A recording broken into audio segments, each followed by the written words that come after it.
In addition, it is also urged that the tenants are defaulters and they have not paid 26 annual rent for last several years. It is also urged that the tenancy have came to an end. The tenants cannot urge the contention that they can continue in possession of the property. It is urged that the contention relating to the alleged criminal use and want the jurisdiction of the court is not raised before the trial court.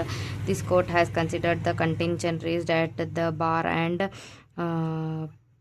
perused the records. It is noticed that the jurisdiction of the court based on the plinth area as defined under the acts of 1999 is not raised before the trial court. Learned counsel for the petitioner tenant to urge his contention that the court has no jurisdiction has referred to the judgment of the apex court in the case of Gopal Das Verma referred supra.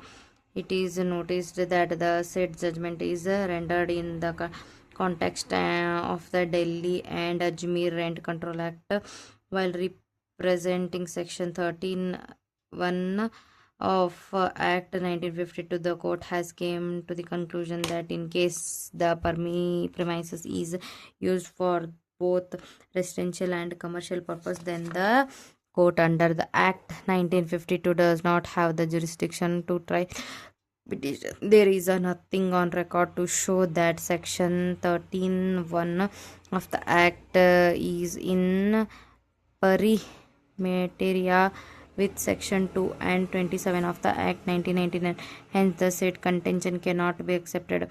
In addition to that, it is also required to be noticed that the contention relating to the jurisdiction of the court is not raised before the trial court. In every case relating to the jurisdiction of the court, the question is not a pure question of law. In some cases, it would be a mixed question of law and fact. The jurisdiction of the court sometimes depends upon the factual position, which is the case under Act 1999. Under the Act 1999, the jurisdiction of the court is outset outseated in the case property is a commercial premises and if the extent exceeds 14 square meters, and in case it is a residential premises if the rent exceeds rupees 2500 per month. Such contentions based on the facts are not raised in the objection statement before the trial court.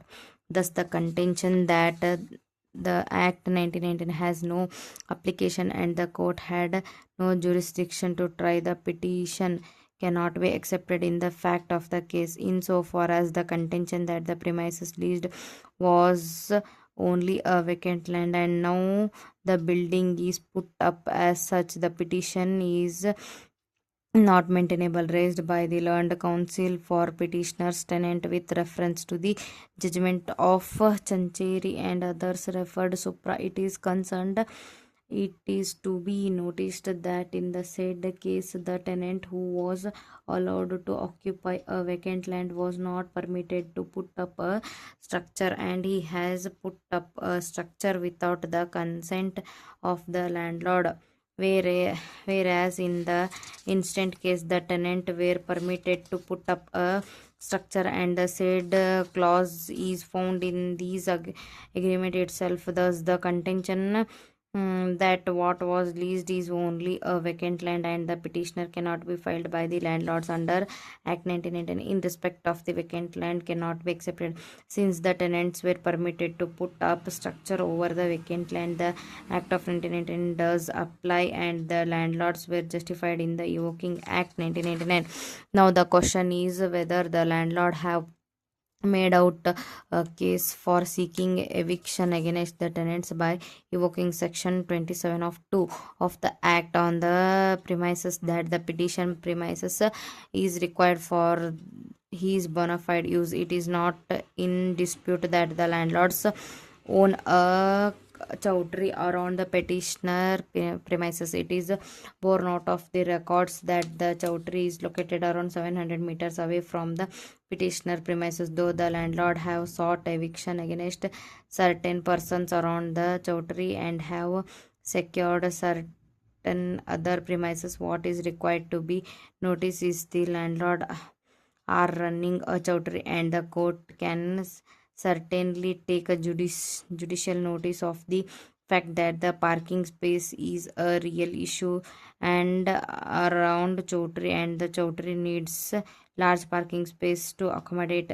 This is being positioned. This court is of the view that the landlords have made out of a case that the premises is required for their bona fide use. Under these circumstances, this court does not find a reason to interfere with the concurrent finding records by the trial court and the revisional court. At this juncture, learned counsel for the petitioner seeking 2 years time to vacate the premises, considering the fact that the property was leased only for 1 year in the 1952. The court is of the view that 8 months time from today is to be guaranteed to the petitioner to vacate the premises, subject to petitioner filing undertaking to this effect in the form of affidavits before the trial court. It is relevant to notice that the trial court has also directed evaluation of the property by four gentlemen and further direct